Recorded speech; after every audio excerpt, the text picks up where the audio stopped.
Dr. Cortex, are you done trying on hats? Well, of course I am, lad. Now, check this out. Look at me. A new look for today. What do you think? What do you mean you don't like it? Oh, pish-posh, lads. I'm just feeling magnificent today, and I hope you are too. Thank you so much once again for tuning in to this little series of mine. Of course, many of you know that I am doing a astronomy history series. Of course, I mean that we are looking at the history of several famous astronomers throughout history.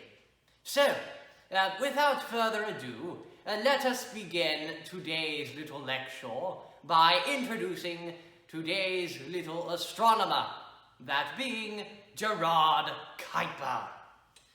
Let's see, do I have some data down here? I do. Thank you very much, computer, for gathering all this data for me. Let's get right to it.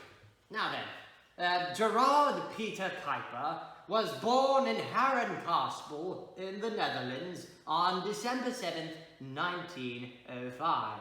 And throughout his life, he studied astronomy and Earth's atmosphere, as well as, of course, several other planets' atmospheres. Quite surprising, as a matter of fact. Now, after graduating from the Dutch University of Leiden, he came to the United States with a PhD in hand to seek greater scientific opportunities. I believe I can relate to that as well. Now, of course, about the time where he moved to the United States, the country was going through a period of economic depression. Many of you might recall this as the Great Depression of the 1930s. However, he did manage to find the scientific opportunities that he was needing. Now, as far as what he is known for, let's see here.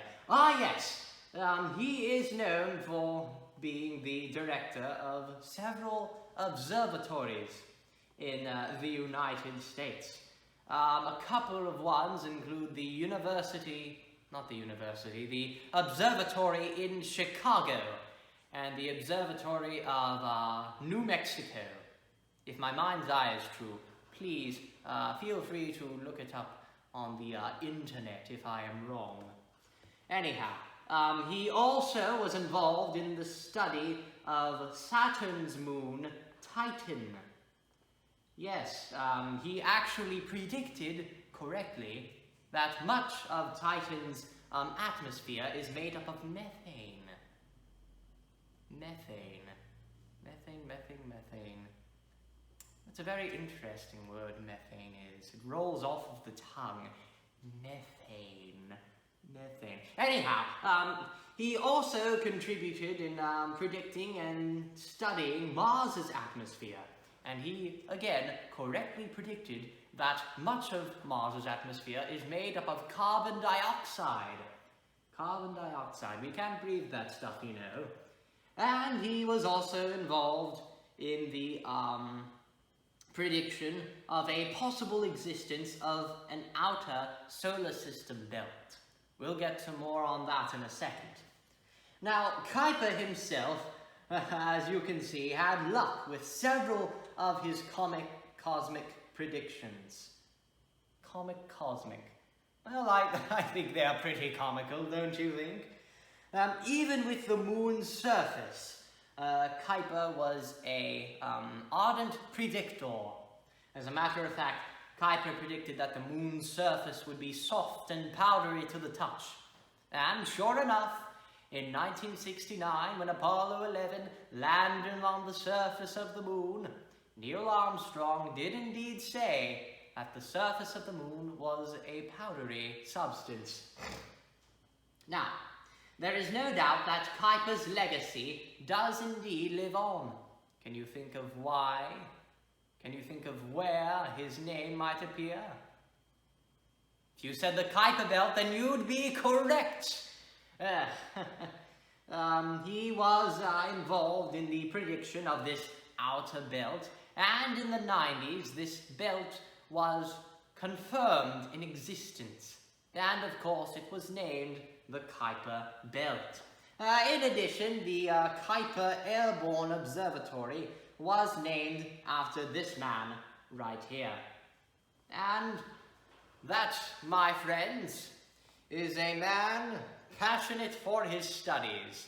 And although it might seem a bit crazy to predict certain things, in this man's case, with all of his hypothesi, or hypotheses, whatever the plural form for hypothesis is, this man saw great success and great legacy like many of our beloved astronomers. Well, that is almost it for today. Once again, I do thank you for joining us on this little segment of ours. But before you go, let's see what the next topic will be. Next topic. Thank you very much, computer. Ah, yes, I know that name anywhere. For the next time, we are going to discuss Carl Sagan. Carl Sagan, the late and great Carl Sagan himself. I can't wait for this little lesson. But anyhow, beyond from that, if you have any sort of spacey, wacy related questions, please feel free to leave a question down below in the comment section. Who knows, your question might be answered on the next segment.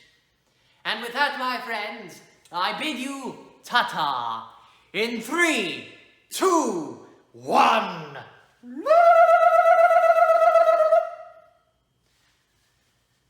What do you mean this looks horrible? It doesn't look horrible.